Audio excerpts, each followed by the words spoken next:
행복이 먼저다. 구독 버튼 잊지 마세요. 안녕하십니까. 행복이 먼저다. 오늘 드릴 말씀은 자식에게 올인했는데 돌아온 것은 배신뿐이다.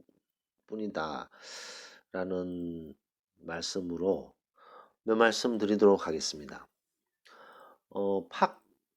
박모님께서 올리신 사연이신데요. 참 이 사연을 읽으면서 저는 참 많은 생각을 하게 됐습니다. 이분은 이제 딸한테 배신을 당하셨다라고 얘기를 하고 계신데, 이 아들, 아들, 자식이죠. 자식한테 배신을 당하신 거죠.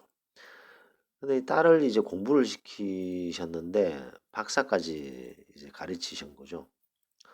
박사까지 하려면, 물론 이과냐, 문과에 따라 좀 다를 수는 있겠지만, 또 외국에서 했느냐, 국내에서 했느냐 차이는 있겠습니다만, 어쨌든 박사까지 하려면 석사, 박사 4년, 거의 뭐 30대 초반까지 공부만 한 거죠. 그 공부만 하게 되면 경제적으로나 어떤 서포트가 강력히 필요하죠. 그래서 이분께서 박모님께서 그 딸을 위해서 몸이 망가질 때까지 일해서 박사로 가르쳤다고 하십니다. 참 대단하십니다. 왜냐하면 박사까지 하기 위해서 그 따님 본인도 열심히 해야죠. 그냥 뭐 갑자기 박사가 뚝뚝 떨어지는 건 아니기 때문에 석사 마치고 박사하고 코스웍 듣고 디펜스하고 뭐 초심 종심 그런 과정을 쭉 다 거치는 것이 뭐 쉬운 것만은 아니죠. 강력한 의지가 있어야 되고 욕심도 있어야 되고 그런 것들이 필요합니다. 그다음에 남들 놀 때 또 공부도 해야 되는 이런 딸도 열심히 살았네요.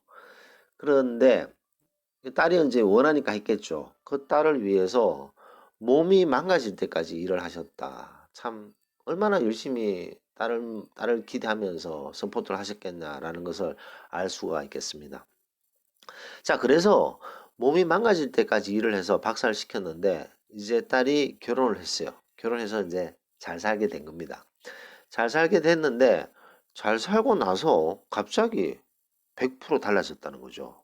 100% 달라졌다기보다는 180도로 달라졌는 거죠.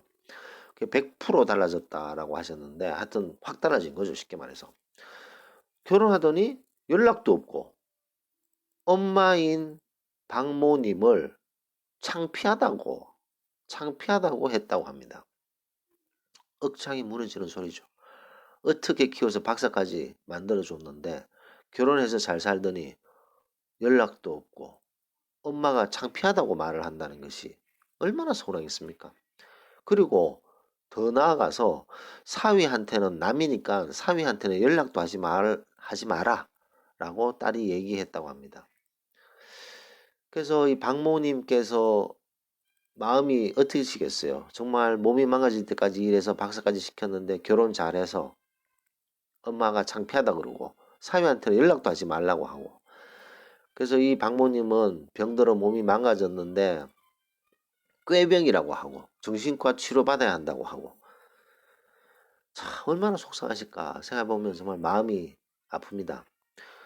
그 박모님은 누구한테 이 고통을 말하겠어요. 그냥 혼자 그냥 가슴앓이를 하시는 거죠.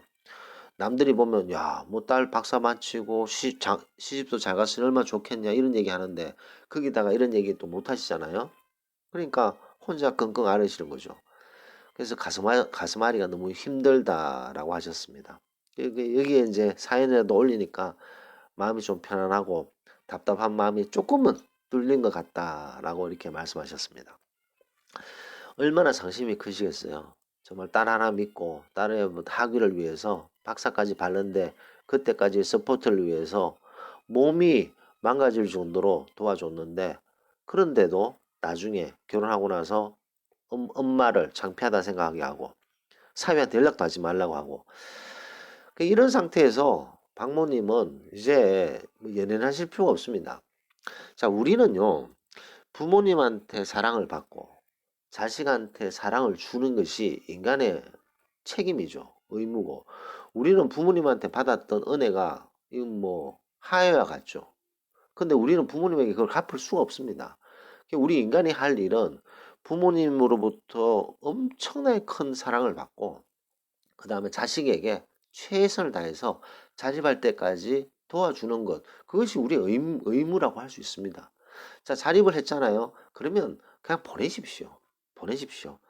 결혼해서 잘 살고 있는데 연락도 안 하고 뭐 창피하다고 한다. 신경 쓰지 물론 쉽진 않으시겠습니다만 몸이 망가질 때까지 박살시켜서 이제 자립을 했잖아요. 그냥 거기서 이제 그냥 배 떠나 보내듯이 보내시는 게 어떨까 싶습니다. 바뀌어지지도 않아요. 지금 그렇게 고생했는 어머니를 창피하다고 하고 사위한테 연락하지 말라고 하면 뭐 의절하자 이런 뭐 수준이잖아요.